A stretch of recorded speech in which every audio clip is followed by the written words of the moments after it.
Hello, everyone. It's David. I thought it's time for another update from the Galloway family. And of course, I only want to do these updates when I have my pipe in hand, or in mouth, as the case may be. We're doing fairly well. We're reasonably stocked up. Megan and I made a quick supply run to Aldi and Walmart today. There are more things there than the last time we made a supply run. We're pretty well, provisioned with most things. No real worries or needs at this point, thankfully. We're enjoying a couple of days without having my girls here, or any of the kids really, because Josh is over at my in-laws. And my mom and brother have taken Penny and Manya. They took them yesterday about, 2 o'clock, and they're going to have them until tomorrow at about that time. So Megan and I actually get 2 days to ourselves. Really nice, isn't it? We're getting some yard work done. Here's my backyard. Still got a lot of stuff I need to do. It's not nearly as nice as my neighbor Fred's backyard, but he does a lot of work because he's retired. That's basically how he passes the time. Mine, not so much.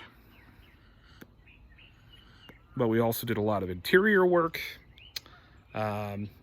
Just getting things ready here for what happens when life resumes after this period of enforced austerity due to COVID-19.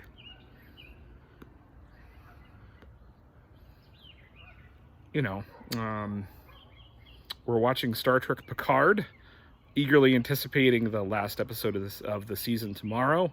It's been good to watch. It's a little bit hit or miss. Not as hit or miss as Doctor Who is. There's a lot of hit or miss in Doctor Who. But I'm enjoying it. The live streaming services at St. John's are pretty good. They're not the same as being there, obviously, but they're way better than having nothing. I'm going to a liturgy, pre-sanctified liturgy on Friday, one of the 10 people there.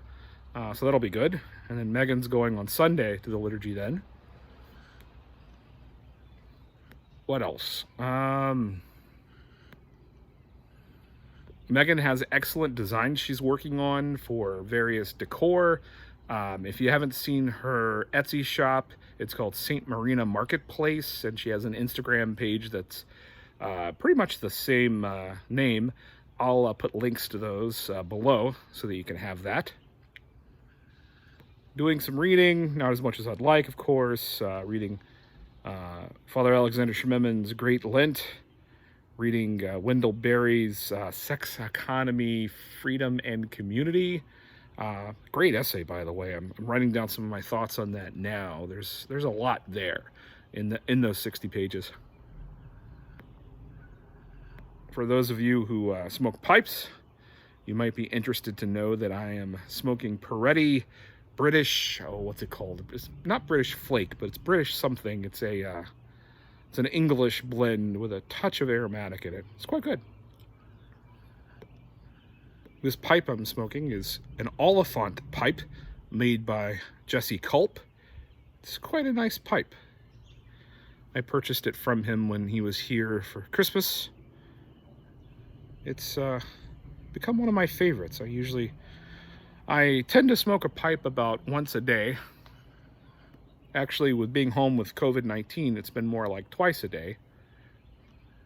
And this one's a regular in my rotation. The interesting thing about smoking a pipe is, while some people do inhale down into their lungs, if you notice me puffing along, I'm not really inhaling this. It's going into my mouth and it's being blown back out. Some people will blow it back out through their nose, but I don't generally do that because I don't enjoy it. This is what that looks like.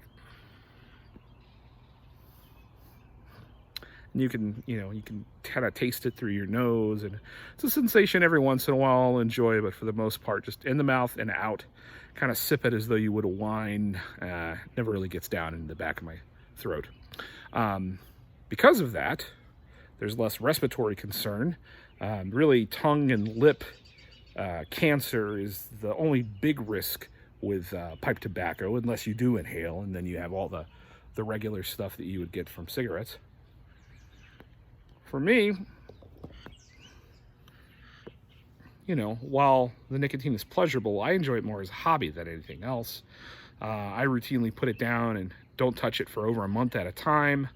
Now that I'm home, I haven't gone more than a couple of days without smoking my pipe. But it's for me, it's a tool for contemplation. There's a really good quote that I'm going to butcher. I want to say it was G.K. Chesterton who said that a pipe gives a wise man an aid to ponder, and it gives a fool something with which to shut his mouth.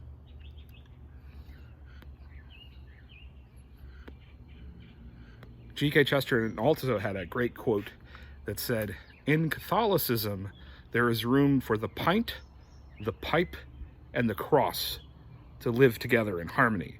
I like that quote.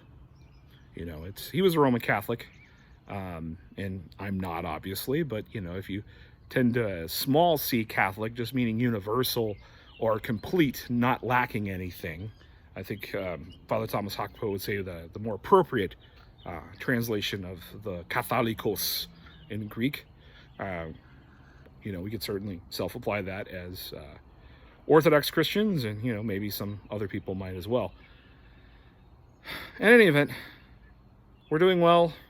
We're weathering the enforced isolation. You see my facial grooming habits are a little bit lackadaisical right now. We're doing really well. I hope you are too. If you need anything, you don't know where to find something, reach out to me. I probably don't have it. I might, but I probably don't have it. But I could probably put you in touch with someone who does. Take care of each other. Pray. Be good. Wash your hands. There's a Bible quote. I'm forgetting the reference off the top of my head. I'm not very good about remembering those. Like people just dump out, John 3:16. Well, I know that one, of course, but most of them I don't.